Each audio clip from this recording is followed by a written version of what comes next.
নমস্কার সবাইকে, সবাই কেমন আছেন? আমি তৃষ্ণা, আপনাদের জন্য নিয়েছি নতুন একটা ভিডিও। তো আজকে আমি বানাবো গোলসা মাছের ঝোল আলু ফুলকপি দিয়ে।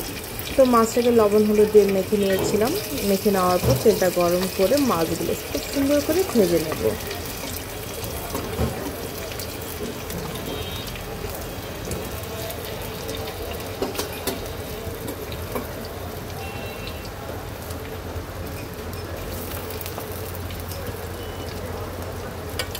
এই গোলসা মাছগুলো বিশেষ করে যখন খেয়েছি, এর মাছগুলো পুরো তেল ছিল, আর মধ্যে প্রত্যেকটা মাছ কিন্তু ডিম ছিল। তো যাই হোক, মাছগুলো তেলের মধ্যে দিয়ে দিলাম জিরা ফোড়ন, তেজপাতা ফোড়ন, এর মধ্যে দিয়ে দিলাম হালকা একটু সেদ্ধ করে নিয়েছিলাম ফুলকপি আর আলু। দিয়ে দেওয়ার পর হলুদ, ধনিয়া, জিরা, লবণ, কাঁচা লঙ্কা সব কিছু একসাথে দিয়ে খুব সুন্দর করে একটু ভাজা ভাজা করব। এখন তো অফ সিজনেও তোমার ফুলকপি পাওয়া যায়, কিন্তু আমাকে যদি জিজ্ঞেস করো অফ সিজনেরটা ভালো নাকি অন সিজনেরটা ভালো, আমার কাছে মনে হয় যে সিজনের যে সবজি হয় সেটাই তখনই স্বাদ লাগে। হয়তো আমি রান্না করেছি ফুলকপি দিয়ে গোলসা মাছ, কিন্তু তরকারিটা তোমার প্রচুর স্বাদ হয়েছে, কিন্তু এই যে ফুলকপিগুলো আমি কিন্তু একটু ভাপিয়েও নিয়েছি, কিন্তু খুব বেশি যে সরস বা নরম হয়েছে সেটা কিন্তু না। তো দেখো, কথা বলতে বলতে এর মধ্যে এখন দিয়ে দিলাম আমি লবণ স্বাদ অনুযায়ী।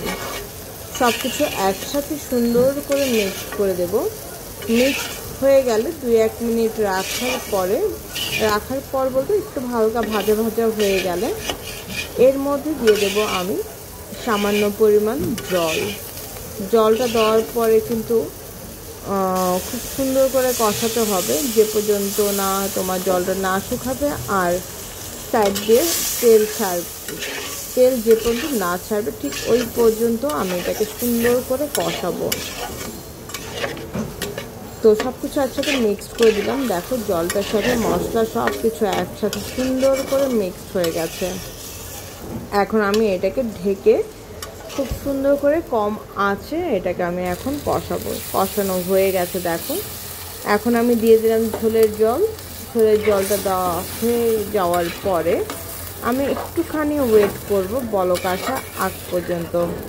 বলকটা আসুক, তারপর দেখাচ্ছি তোমাদের সাথে কি শেয়ার করছি। দেখো, বলক চলে আসছে, ঠিক এই সময় আমি দিয়ে দিলাম ভেজে রাখা মাছগুলি।